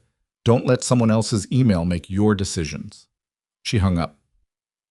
Amara sat with the phone in her hand until nearly 1 in the morning. Then she went to bed and stared at the ceiling until 3 and slept for 4 hours and got up and went to work. She did not quit. She found out 4 days later. And not the way she'd expected to. It wasn't a confrontation or a revelation or a moment of dramatic exposure. It was a conversation in Damon's office that was supposed to be about the Foundation's events calendar for the following quarter. And that became something else entirely when, midway through her presentation on restructuring the vendor relationships, he interrupted her. I need to tell you something, he said. She stopped. She looked at him. Something in the quality of his voice had shifted. Not dramatically, but enough. The controlled surface was still there, but there was a weight underneath it that hadn't been visible before. There's a secondary component to my business interests, he said, that exists outside the Foundation and the public financial holdings. The air in the room changed. Amara did not move. She was sitting across the desk from him with her presentation notes in her hands, and she kept them there, kept her hands still, and waited. I'm telling you this because someone sent you an email 6 days ago, he said. Her jaw tightened, involuntarily. You know about that. I know about it. How? Because I have people who monitor certain kinds of outreach. The address it came from is one I've seen before. He looked at her directly. Celeste. The name landed in the room like something dropped from a height. She sent it from a proxy, he continued, but the language is hers, and the information in the first 2 paragraphs is accurate. He did not look away from her. What I do exists outside the law in certain specific areas. I'm not going to detail it for you because that's not a conversation I have. But it exists, and it's real, and you deserve to know that you didn't walk into this position without knowing. Amara looked at him for a long moment. Why are you telling me? Because the alternative is that you find out from someone else, at a time they've chosen, in a way designed to do the maximum damage. His voice was even, completely even. I'd rather you hear it from me and decide what you want to do with it. And if I walk out of this office and go to the police? He didn't flinch. That's your choice to make. She sat with that. The room was very quiet. Outside the window, the city moved in its oblivious way. Cars, wind, the distant sound of something mechanical. And inside the office, two people sat across a desk and looked at each other with the particular honesty of people who have stopped performing. The email said you hired me because I'm controllable, she said, because no one credible would listen to me if I caused problems. That's not why I hired you. How do I know that? You don't, he said. Not from anything I say right now. You'd know it from watching what I do over time. He paused. Which requires you to stay. She exhaled. Not a sigh, something more complex. The breath of someone sorting through a pile of things that don't all belong together. You're asking me to trust you. I'm giving you information and letting you decide, he said. That's different from asking you to trust me. She was quiet for a long moment. I'll think about it, she said. Take whatever time. No. She cut him off, not rudely, but with the specific clarity of someone who has made a decision while speaking. I mean, I'll think about it today. By tonight, I'll know. She gathered her presentation notes. She stood. Don't reschedule my onboarding meeting with the division staff. Not yet. She walked out of the office. She didn't think about it today. She thought about it for 20 minutes, on a bench in the estate's rear garden in the November cold, with her coat pulled tight and her breath making small clouds, and the decision forming itself in her chest with the quiet inevitability of something that was always going to land where it landed. She thought about the email. She thought about what Celeste wanted her to do. She thought about the particular pattern of her own life. The way every time she had been close to something real, something or someone had found a way to position her so that walking away looked like the reasonable option, the smart option, the safe option. She thought about what safe had cost her. She went back inside. She told Damon's assistant to keep the onboarding meeting on the calendar. She went to work. The onboarding meeting happened 3 days later and lasted 4 hours and was the hardest professional thing she had done since the moment she withdrew from the management training program, but for completely different reasons. The division staff was 17 people. They ranged from a 22-year-old events coordinator named Sasha, who had been in the position for 8 months and had the specific exhausted brightness of someone running on optimism alone, to a senior logistics manager named Franklin, who was 56, had been in the division for 7 years, and who looked at Amara across the conference table with the careful neutrality of a man who had seen directors come and go and had learned to reserve judgment until he had data. They were polite. They were professional. They were also, every one of them, waiting to see whether she was real. She understood that. She had been waiting to see whether various people were real for most of her professional life. She knew what the wait felt like from the other side. She did not give a speech. She did not present a vision statement. She had been in enough meetings run by people with vision statements to understand that vision statements were what you delivered when you didn't have a plan. She had a plan. She went around the table and asked each of them one question. What is one thing in this division that isn't working, that you think the previous leadership didn't know about? Franklin looked at her for the first time with something other than careful neutrality. Sasha looked like she was actively resisting the urge to raise her hand. By the time she got around the table, she had 17 answers, 9 of which identified the same 3 core problems from different angles, and a room full of people who were sitting forward instead of back. Okay, she said, here's what we're doing first. She didn't finish the sentence before the door opened. It wasn't Damon. It wasn't anyone she expected.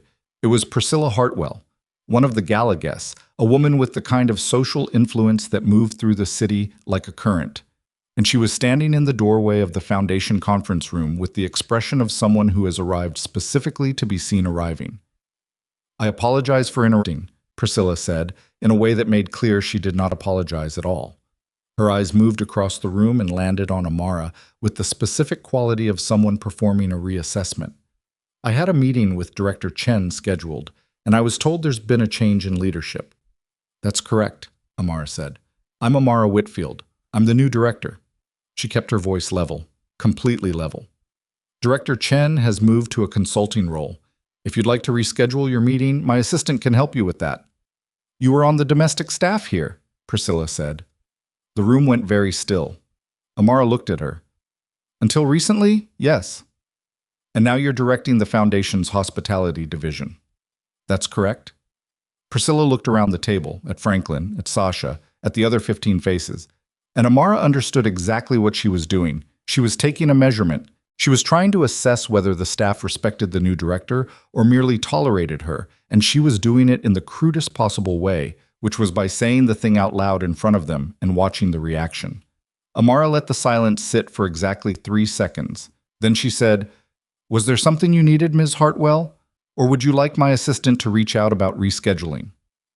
"I think," Priscilla said slowly, "that I'll speak with Mr. Vanderholt directly about the change." "That's absolutely you're right," Amara said. "His office is on the 3rd floor. The assistant at the main desk can direct you." She turned back to the table. "Now, where were we?" Priscilla left. Franklin looked at Amara. Something had shifted in his expression. Not warmth, exactly. Franklin was not a man who moved quickly to warmth, but something like recalibration, a data point received and logged. Sasha, on the other hand, looked like she might actually applaud, and was working very hard not to. Amara kept going. She worked through the table. By the end of the 4 hours, she had assigned 3 working groups, established a weekly check-in structure, identified 2 vendor relationships that needed immediate renegotiation, and committed to having a revised events protocol on the table within 2 weeks. She walked out of that meeting with her shoulders burning from the tension she hadn't let herself show, and went to the bathroom down the hall and stood at the sink and ran cold water over her wrists for 30 seconds. Then she dried her hands and went back to work. The thing Celeste had set in motion was larger than an email.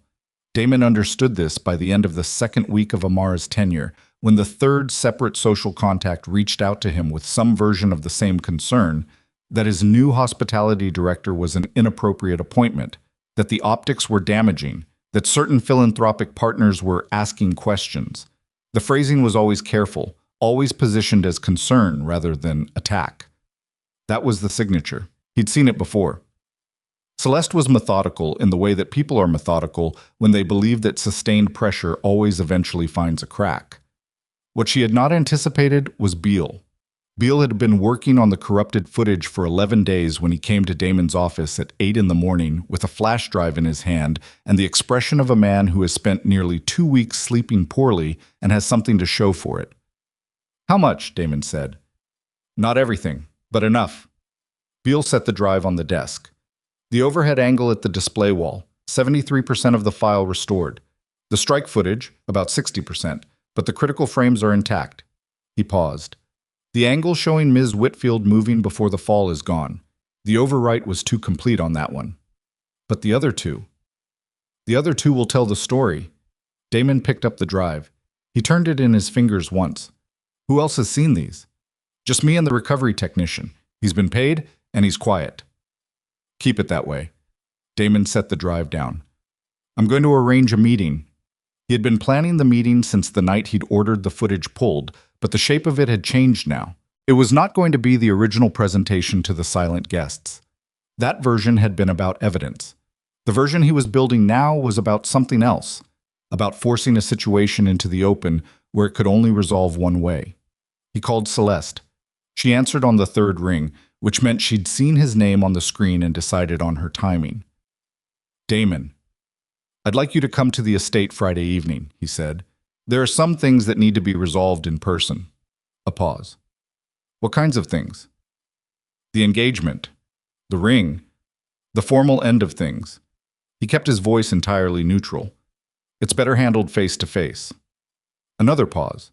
This one calculating. He could almost hear her working through it. "Will other people be there?"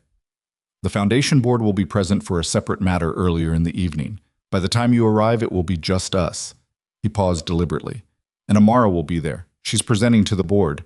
He let that sit. "Fine," Celeste said. "Friday." She hung up. He set down the phone and looked at the flash drive on his desk and thought about what he was doing. He was setting a stage. He knew it. He was using the formal return of the ring as cover for something else. And the something else was giving Celeste a reason to come back to the estate at a specific time when the footage could be played in front of witnesses who mattered, and she would have no preparation and no script. It was the kind of move that people in his other world made routinely. He was not comfortable making it in this one, but comfortable was not the operative criteria anymore. Amara had been in that position for 12 days and had already begun to turn something around, and Celeste's social campaign was going to land on her like a ceiling if he didn't remove it, and removing it required this. He opened the drive and looked at the restored files. The overhead angle of the display wall, Celeste's hand lifting the crop, the unhurried walk back across the ballroom, the arm coming down, the strike footage. Not clean, not the angle he'd have chosen, but the frames were there. Clear enough. He closed the drive. He looked out the window. He thought about Amara in the conference room 10 days ago, telling Priscilla Hartwell where the elevator was. He thought about a woman who had not asked for any of this and who was doing the work regardless, because the work was real and she was the kind of person who showed up for real things. He made 3 more calls. The board members he needed. The people whose witness would mean something. He was careful about which ones he chose, not the ones most likely to be sympathetic to Amara, but the ones most likely to be honest regardless of which direction the evidence pointed. Those were rarer and more valuable. By Wednesday, the meeting was arranged. By Thursday afternoon, Celeste knew something was different about the arrangement, though she could not have said exactly what. She had a sensitivity to the texture of situations. It was one of the things she was genuinely good at, and the texture of Friday's meeting had something in it she couldn't isolate. She made 2 calls. Both of them told her the board meeting was legitimate. The agenda was legitimate. Amara's presentation was a real event, which meant either she was wrong about the texture or Damon had been very careful. She went to her sister's guest room that Thursday night and lay in the dark and tried to account for every variable. She couldn't account for the footage. She knew the files she'd had corrupted. She knew what had been destroyed. What she didn't know, couldn't know, was how much of the residual data Beale's recovery technician had managed to reconstruct. She had asked her contact about it, and he'd been confident the overwrite was complete. She had believed him because she'd needed to believe him. That was, she now understood, a mistake. She didn't sleep Thursday night. She arrived at Vanderholt Estate Friday evening at 7:45, 15 minutes before the time Damon had specified, and the first thing she noticed was that the board members' cars were still in the drive. The board meeting was supposed to have ended at 7. She sat in her car for 45 seconds. Her driver waited. She watched the lights in the east wing of the estate, the large formal meeting room, not Damon's private office, and calculated. Then she got out of the car. The entrance hall was quiet. An estate staff member showed her to the east wing without comment. The door to the formal meeting room was half open, and the sound that came through it stopped her where she stood. It was footage. The particular quality of sound from a large screen, not perfect audio but clear enough. And what she was hearing was the sound of a ballroom at a gala. Music, conversations in the mid-distance. And then silence. The specific silence she remembered, the one that had preceded the first strike. She pushed the door open. The board members were there, 6 of them, arranged along one side of the table, and Damon at the head, and Amara standing near the presentation screen at the far end of the room, with her arms at her sides, and an expression on her face that Celeste could not read at all. On the screen behind Amara, the overhead angle of the display wall. Not static, not corrupted. Celeste standing at the wall. Celeste lifting the crop. Celeste walking back across the ballroom. The footage was playing. Celeste looked at Damon. He looked back at her. His expression was the same one he'd had in the sitting room the night he'd placed the ring on the table. Not cold exactly. Something past cold. Something that had moved through cold and arrived somewhere on the other side of it. "Come in, Celeste," he said. "Close the door." The room was very quiet. The footage kept playing.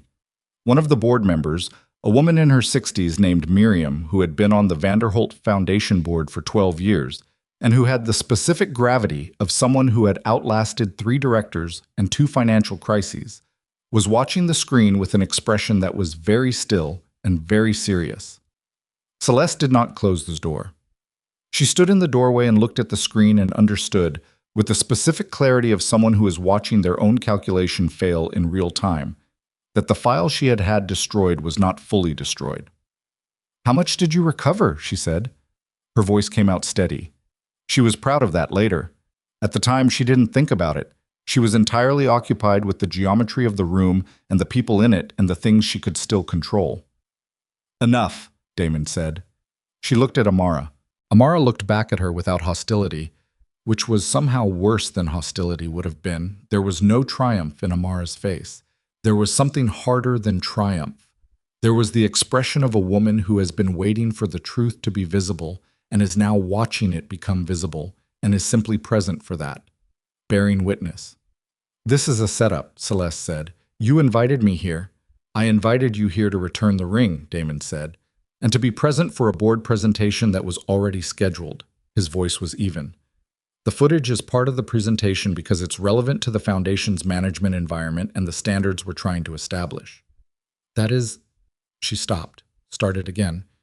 "You can't use that. It's estate security footage," he said, "from cameras on my property." "Yes, I can." He looked at her steadily. "The question is what you'd like to do next." Celeste looked around the room. At Miriam, whose expression had not changed. At the other board members, each of them absorbing this with the careful professional attention of people who understood that what they were watching would require responses from them. At Amara, standing near the screen. At the ring on the table in front of Damon. She felt the room closing around her in a way that was not metaphorical. The geometry of it, the door behind her, the table between her and everyone else, the screen showing the footage that she had believed was gone, had the particular quality of a corner, not physically, professionally, socially. In every way that mattered in the world she had spent a decade building herself into. "I want my lawyer present," she said. "That's your right," Damon said. "The board meeting will proceed in the meantime." She looked at him. "Damon, we're done with the personal component of this conversation," he said. "We've been done since you walked into the network room." He said it quietly, without emphasis. The way you state a fact that has been true for a while and doesn't need argument. The ring is there when you're ready for it. He turned back to the board. Amara looked at Celeste for one more moment. Not with satisfaction, not with anger, with the expression of someone who has just watched a very long correction occur and is absorbing the reality of it. Then she turned to the screen, picked up the remote, and moved to the next slide of her presentation. Because there was still work to be done, and she was the one who had agreed to do it, and that didn't stop being true because the room had just changed shape around her. "The vendor renegotiation structure," she said, and her voice came out clear and even and completely present. "I'd like to walk you through the first phase." The board members settled. Papers shifted. Someone picked up a pen. Celeste stood in the doorway with the world she had built listing hard to one side beneath her feet, and watched a woman she had struck with a riding crop in front of 200 people stand at the front of a room and command it. And the door, that door she had not closed, was the only exit available to her. She did not take it yet. She was not ready to take it yet, because taking it meant that everything she was seeing was real, and she needed a few more seconds to breathe through the part where it became undeniable. Amara reached the third slide. The board was listening, and Celeste Marrow stood at the threshold of the room she had spent 3 years preparing to inhabit, understanding, in the bone-deep, irrevocable way that certain understandings arrive, that the threshold was as far as she was going to get, and that the woman she had tried to destroy was the reason why, and that there was nothing left to do about any of it except decide who she was going to be on the other side of this moment, starting now, with no more time to think about it, because the room was moving forward with or without her, and Damon had turned back to the presentation and wasn't going to look at her again unless she spoke. And the ring sat on the table catching the light, and Amara's voice continued steady and precise and entirely, maddeningly, unbroken. Celeste took the ring. Nobody watched her do it. That was the part she would remember longest. Not the shame of it, not the weight of the thing in her palm, but the fact that when she finally walked to the table and picked it up, not a single person in that room turned to look. They were all watching Amara's slide on the vendor renegotiation structure. And Amara was talking about first-quarter benchmarks with the focused precision of someone who had been waiting years for a room to listen. And the board members were leaning forward with their pens moving, and Damon had his eyes on the presentation, and Celeste stood at that table with a diamond ring in her closed fist and understood what invisibility actually felt like. She left. The door made almost no sound behind her. The estate staff in the entrance hall did not look up. Her driver was waiting where she'd left him, and he opened the rear door without a word, and she got in, and the car moved, and she sat with her hand closed around the ring for the entire 40-minute drive to her sister's house, not opening it, not looking at it, just holding it. The way you hold something when letting go of it requires more than you currently have. Her sister met her at the door, took one look at her face, did not ask questions, just stepped aside and let her in. That was the end of Celeste Merrow's involvement in the Vanderholt Estate. Not a dramatic exit, not a confrontation that resolved cleanly. Just a woman getting into a car with a ring and a reckoning, and the city swallowing her up the way it swallows everyone eventually, without ceremony and without particular interest. The legal component took 4 months. Damon's attorneys and Celeste's attorneys worked through the dissolution of the engagement's financial entanglements in the particular airless way of people who are paid to make things disappear without making anything worse. The footage was not introduced into legal proceedings. Damon had made that decision the morning after the board meeting, and when Gerald had questioned it, Damon had said simply, "I got what I needed from it." Gerald had not pushed. Gerald was smart enough to know when not to push. What Damon had needed was for the board to see it. What he had needed was for the 6 people who sat on the foundation's governing structure to understand with their own eyes the kind of environment that had existed inside the estate and the kind of person who was now being asked to transform it. That was accomplished. Everything beyond that was diminishing returns. The board meeting concluded at 9:47 that evening. The members left in their separate cars, and Amara stayed to gather her presentation materials. And Damon stayed because it was his house, and because he was not ready to not be in the same room as her. She was sliding papers into a folder when he spoke. "How are you doing?" he said. She looked up. The question landed differently than the same question from anyone else would have, because it wasn't a pleasantry. It was what it sounded like, an actual inquiry. She thought about giving him the reflexive answer, "Fine, I'm fine." And then she thought about who she was talking to and decided against it. "I'm tired," she said, "and I'm angry, and I'm relieved, and I'm not entirely sure those things are going to resolve themselves into something coherent tonight." She closed the folder. "So I'm doing all of that at once." He nodded. "That's honest." "You asked?" "I did." He was quiet for a moment. "The board will formally confirm your appointment at the next meeting." Miriam specifically said. "I don't need to know what Miriam said right now," Amara said. Not rudely, just clearly. "I'll deal with the board at the board meeting. Tonight I just need to go home." He looked at her. "Okay." She picked up her folder and her coat and her bag. She was almost at the door when she stopped, not because she'd planned to, because something in her chest required it. She turned around. "The email Celeste sent me," she said, "the part about your other business. You told me yourself before I could have used it against you." She held his gaze. "I've been thinking about why." He waited. "I think it's because you needed me to know who I was actually working for," she said. "Not a version, not a presentation, the actual situation." She paused. "I think you're not used to doing that." I was quiet for a moment that told her she was right without him saying so. "No," he said finally, "I'm not." "I'm not asking you to explain it," she said. "I'm just telling you that I noticed, and that it mattered." She put her hand on the doorframe. "Good night, Mr. Vanderholt." "Good night, Amara." She left. He stood in the empty meeting room for a while after that, in the particular quiet of a space that has held something significant and is now exhaling it. The screen was dark. The ring was gone. The folder with the restored footage files sat on the table beside his water glass, and outside the windows the city was doing what the city always did. Enormous, indifferent, continuous. And Damon Vanderholt, who had spent 15 years building structures designed to make him untouchable, stood in the center of his own house and felt, with an unfamiliar and not entirely unwelcome clarity, that something had come loose in him that he was not in a hurry to put back. He picked up the footage folder. He put it in the drawer. He locked it. Then he turned off the lights and went upstairs. The weeks that followed were not triumphant. Amara had known they wouldn't be, but knowing a thing and living through it were 2 different experiences, and she had always been better at the knowing than the living. The division staff was cautious with her in the way that people are cautious with something they want to believe in but have been burned believing in before. Franklin watched her with his arms folded for the first full month, registering every meeting and decision and interaction with the careful attention of someone building a case. Not against her, she gradually understood, but for her. He needed enough evidence to justify what he already suspected, which was that she was the real thing, because if she turned out not to be, it would cost him something he'd already risked by starting to hope. She didn't push him. She didn't perform for him. She just did the work, consistently, in front of him and everyone else, and let the evidence accumulate at its own pace. Sasha, on the other hand, had decided on the first day and did not revisit the decision.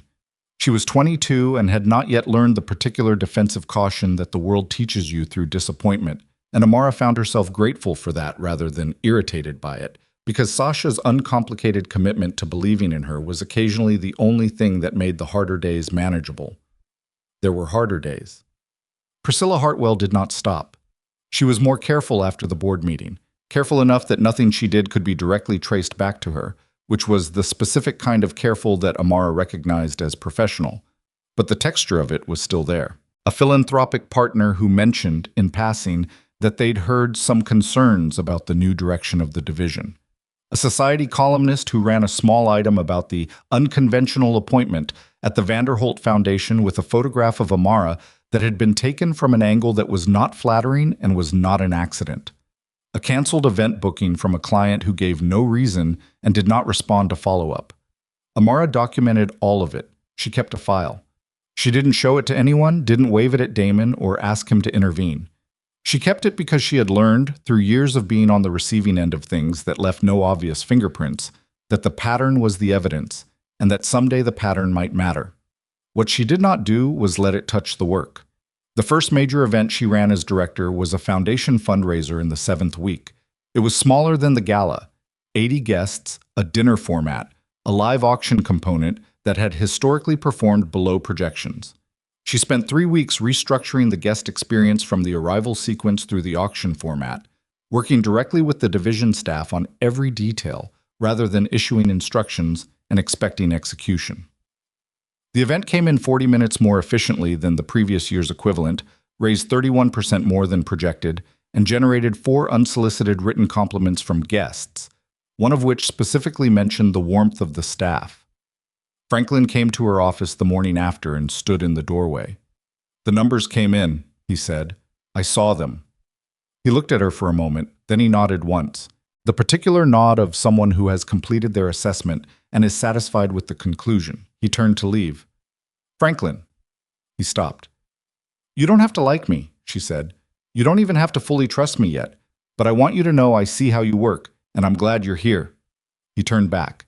He looked at her with the specific expression of a man who has been in his field long enough to have heard a great many things and has learned to measure them against what he's actually seen. Then he said, "Event's in good shape." He left. She sat at her desk and let that land. It was a small thing. It was not a small thing.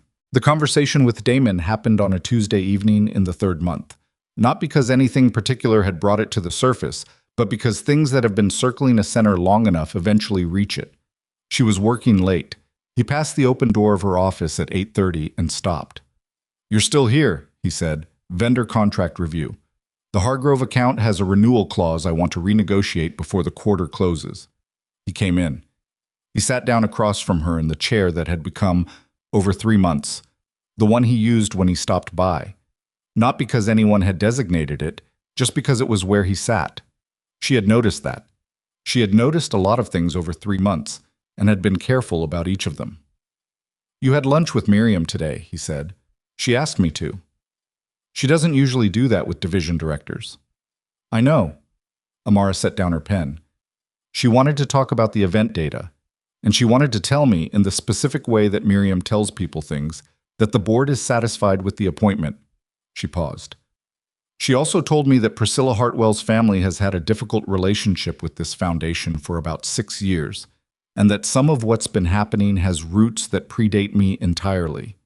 Damon absorbed that. "She told you that directly?" "She told me that over soup, in the particular way women of a certain experience tell each other things they want you to have, without creating a record of having said them." Amara almost smiled. I appreciated it. He looked at her. There was something in his expression that had been building over 3 months, and that he had been managing with the specific discipline of someone who has learned that certain things, said too early, collapse under their own weight. "I owe you something," he said. She looked at him evenly. "What?" "An acknowledgement." He held her gaze. "I put you in a position that required you to absorb a great deal of things you didn't cause. The gala, the email. The board meeting with Celeste present. He was quiet for a moment. You handled all of it. You kept working through all of it. And I was aware of the cost of that to you, and I didn't say so. She was still for a moment. I knew what I was agreeing to, she said finally. You knew the job, not all the surrounding conditions. No, she allowed, not all of them. She looked at him steadily. But I'm still here. I know. That should tell you something. He looked at her. It tells me several things. The room was quiet. Outside, the estate was settling into its evening. The sounds of a large house at rest. The distant movement of staff finishing their shifts. The particular silence of spaces that have held a great deal and are briefly at rest between one thing and the next. I don't know how to do this, he said. It came out plainly, without the controlled surface, without the measured quality he usually brought to sentences. Just the words. Whatever this is I've spent a long time operating in ways that don't require me to be honest with people. He stopped. She waited. People I care about, he finished. Quietly. She breathed in, breathed out. I know, she said. That's not a problem you can solve for me. No, she agreed. It's not. She picked up her pen again. Not to write, just to have something in her hands while she said the next thing. But I'm not asking you to be someone you're not. I learned the cost of that request the hard way from the other direction. She turned the pen in her fingers. I'm asking you to be honest when it matters. The way you were when you told me about the other business before I'd started. That's the kind of honest I can work with. He looked at her for a long moment. That's a reasonable ask. I know it is. I'm good at reasonable asks. The almost smile again. It's one of my skills. He looked at her, and something in his face that had been held at a specific controlled tension for a very long time released slightly. Not dramatically. Not the way things resolve in rooms designed for resolutions. Just a man sitting across a desk from a woman he had been trying not to need, and finding, in the particular quiet of a Tuesday evening in the 3rd month, that not needing her was no longer a project he had the energy to maintain. Finish the contract review, he said. I'll have the car ready when you're done. She raised an eyebrow. I can get home on my own. I know you can. He stood. I'd like to drive you anyway. She looked at him. He looked back. No performance in it, no leverage. Just a man making an offer, he meant. 45 minutes, she said. The Hargrove clause is almost done. He nodded. He went to wait.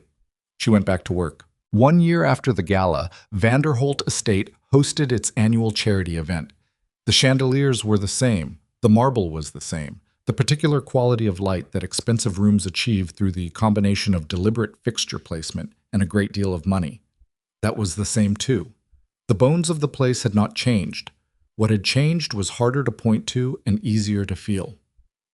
Amara stood in the corridor outside the main ballroom at 6:45, 15 minutes before the doors opened, and ran through her checklist with Sasha, who had been promoted to events coordinator 3 months ago and who had, in 3 months, demonstrated exactly the kind of specific attention to operational detail that made Amara quietly proud in a way she expressed mostly through continuing to give Sasha harder problems to solve. Florals in the east alcove are 2 inches off center, Sasha said, frowning at her tablet. Leave them. Sasha looked up. They're off center. By 2 inches. In an alcove. No guest is going to measure them, and no one who notices is going to care. Amara looked at her directly. Save your energy for the things that actually affect people's experience. The florals are fine. Sasha made a note. Then she made a different note, which Amara suspected was a reminder to herself that perfectionism and excellence were not the same thing, which was a lesson she was going to need to learn 3 or 4 more times before it stuck, which was also fine. Most important lessons required repetition. Franklin appeared from the direction of the kitchen. His expression was the expression he wore when things were in good shape, and he was allowing himself to acknowledge it. Catering is ready. New suppliers holding temperature correctly. Pre-service staff is briefed. Thank you, Franklin. He turned to go. Franklin. He stopped. It had become a small ritual between them. Her saying his name, him stopping, the brief exchange that followed. He had come to expect it, she thought, possibly even to look for it. How's your daughter? He turned back. Something in his face shifted into the register reserved for things that mattered outside this building. She got the scholarship, he said. Amara smiled. A real one. Tell her congratulations from me. He nodded. He left. His shoulders were slightly less rigid than usual, which was Franklin's version of walking on air. She turned back to Sasha. Doors in 12 minutes. Walk me through the auction sequence one more time. They walked through it. The doors opened. The guests arrived. An hour into the event, Amara was moving through the ballroom when it happened. A young housemaid, new, she'd started 6 weeks ago. Her name was Delia, and she was 21 and trying very hard, was carrying a tray through the east end of the room when a guest stepped backward without looking, clipping the edge of the tray, and the whole thing went sideways. A tablecloth caught. A silver tray crashed. Porcelain, 4 plates, 2 glasses, shattered across the marble floor with the particular violent clarity that silence amplifies. The ballroom went quiet. Not the same silence as a year ago. Something in it was different. Amara felt the difference before she understood it. A fraction of a second of held breath, collective, and then a movement through the room that was not what had happened before. Delia stood in the wreckage of the tray, her face white, her hands shaking, staring at the floor as though it might open up for her if she waited long enough. Amara crossed the room. She covered the distance in the same way she'd covered it a year ago.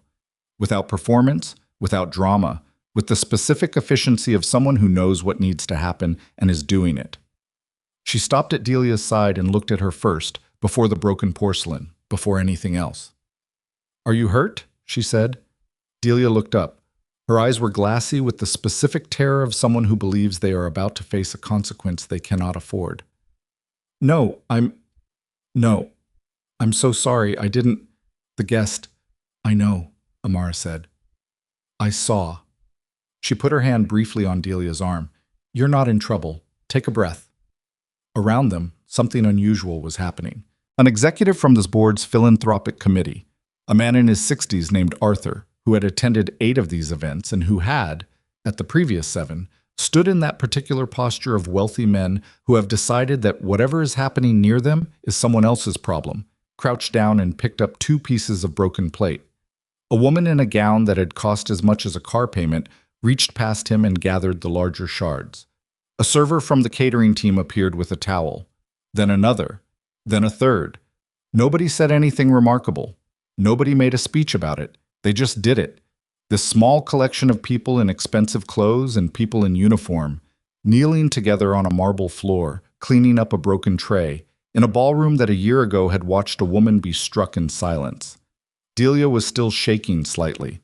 Amara stayed beside her until the floor was clear and the tray was replaced, and the event had resumed its rhythm, and then she said quietly, so that only Delia could hear, "Nothing important was broken." Delia looked at her. "The plates are plates." Amara met her eyes. Nothing important was broken. She watched something in the young woman's face shift, not immediately. It moved through confusion first, and then something softer, and then the particular expression of someone who has been told, in a way they hadn't expected, that their presence in a room matters more than the things around them. Delia nodded. She straightened her back. She went back to work. Amara stood for a moment in the restored order of the ballroom and felt, in the particular place in her chest where she kept the things that mattered, something she had not felt in so long that she had almost forgotten what to call it. Not happiness, exactly. Something quieter and more structural than that. The feeling of a thing that was built correctly, not perfectly, not without cost, not without the specific kind of damage that building things in the real world always involves, but correctly, in the right proportions, with the right materials, by people who showed up for it. She was standing near the edge of the room when Damon appeared beside her. She hadn't heard him cross the floor. She had become, over the past year, accustomed to his particular way of arriving, quietly, without announcement, in the way of someone who has spent a long time moving through spaces without wanting to be preceded by the fact of himself. He stopped beside her. He looked at the ballroom. "Good event," he said. "Ask me that after the auction." "The auction will be fine." "The auction will be fine because Sasha spent 3 weeks on the sequencing," she said, "not because the universe decided to be kind." He almost smiled. She had catalogued his almost smiles over the past year. They were different from his actual smiles, which were rarer and meant more. And this one was the particular kind that appeared when she said something that confirmed an assessment he'd already made. "There's a journalist here," he said. "David Mercer. He covers philanthropy and organizational culture. He was watching what just happened." "I know. I saw him earlier. He may want to talk to you." "That's fine." He looked at her. "You're not concerned about what he'll write?" She thought about it honestly. "I used to spend a lot of energy worrying about what people decided before I opened my mouth," she said. "I still do, sometimes. But I've learned that the best thing I can do about that is make sure the room gives them something harder to ignore than whatever they walked in with." She looked at the ballroom, at Sasha moving efficiently near the auction table, at Franklin emerging from the kitchen corridor with the particular expression of a man whose operation is running correctly, at Delia crossing the room with a fresh tray and her back straight. "Tonight that's already done." He followed her gaze. He was quiet for a moment. "You changed this place." "The people in it changed it," she said. "I just stopped getting in the way of what they were already capable of." He looked at her then, the direct, fully present look that she had learned, over a year, to receive without deflecting. "You don't give yourself much credit." "I give myself accurate credit," she said. "There's a difference." "There is," he agreed. He paused. "I'd like to give you some additional credit this evening, in a less professional context, if that's something you'd be open to." She looked at him. He was not performing anything. That was the thing she had never stopped noticing about him. The moments when the controlled surface was genuinely absent, and what remained was just a man standing beside her, holding something he wanted to say without a structure around it. "There's a restaurant on the corner of Aldrich and Fifth," she said. "The kind where nobody knows your name and the menu's handwritten on a chalkboard and they don't take reservations." "I know it." "After the auction." Something settled in his expression, quietly, like a long breath at the end of a day that had required a great deal. "After the auction," he agreed. He stepped back into the event. She turned toward the auction table, where Sasha was giving her a look from across the room that communicated approximately 12 things at once, in the specific visual shorthand that they had developed over 10 months of working closely together. Amara raised one eyebrow. Sasha pressed her lips together to suppress a smile and turned back to the auction display, suddenly very busy with something that required both her hands. David Mercer found Amara near the end of the evening, after the auction had closed and the numbers were in.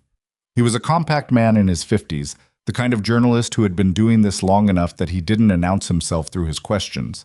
He just asked them. "Quite a year," he said, "for this foundation." "It's been a productive year," she said. "The event data is impressive, the retention numbers especially." He looked at her directly. "What do you think changed?" She thought about how to answer that, not what to say. She knew what was true. How to say it in a way that was honest without being the kind of quote that becomes a caption under a photograph. "We stopped confusing fear with respect," she said. "They look similar from a distance. They produce different outcomes." He wrote that down. "And the staff, they follow your lead." "They follow each other," she said. "I just made it easier to do that." He looked at her for a moment. "You used to be on the domestic staff here." "Yes." "That's an unusual trajectory." "It is," she agreed. She didn't apologize for it or contextualize it or offer him a version of it designed to make it more comfortable. She just let it be what it was. He looked at his notepad, then at her. "Last question. What's the most important thing you've learned this year?" She was quiet for a moment. Around her, the ballroom was beginning its slow exhale. Guests drifting toward the exits, staff beginning the quiet choreography of breakdown and cleanup, the event releasing itself from its formal shape into something looser and more human. She thought about a linen closet. She thought about a parking lot outside a management training program 7 years ago. She thought about 7 job applications answered with silence. She thought about a riding crop and a silver tray and a child who didn't get wet, and a 16-year-old boy who needed someone to tell him that physics and character were different things. She thought about Franklin's daughter and her scholarship, about Sasha's face when the auction numbers came in, about a restaurant on Aldrich and Fifth where nobody knew your name. "That being seen," she said slowly, "is not the same as being known. And being known takes longer and costs more and is worth every bit of the difference." Mercer wrote it down. She thanked him and walked across the ballroom to where Sasha was holding a clipboard and trying to look like she hadn't been watching that entire conversation. Final count, Amara said. 42% above last year's total. Miriam's assistant already sent a message. Sasha looked at her with the particular brightness of someone who has stayed up late for enough things that have not worked out and is still learning how to receive the ones that do. We did it? You did it, Amara said. You and Franklin and the rest of the team. She looked around the room. I mostly tried not to get in the way. Sasha rolled her eyes. You're really bad at taking credit. I'm accurate, Amara said. It's different, Sasha laughed. Real laugh, the kind that arrives without permission. And it moved through the room and dissolved into the larger ambient sound of the event winding down.